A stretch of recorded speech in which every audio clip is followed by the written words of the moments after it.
ल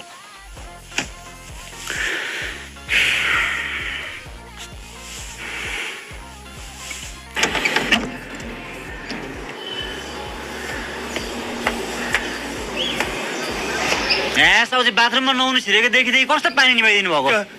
तिमी नुहाइरहेछ भनेर मलाई के थाहा त? मलाई सोधेर गएको थियो?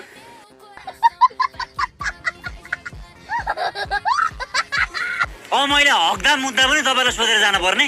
दिनमा हजार लिटरको पानी सिध्याउँछु टिमहरू, अनि बनाउन नगरेर के गर्ने त? अनि पानी बत्ती फोहोरको पैसा त तिरेकै छ त।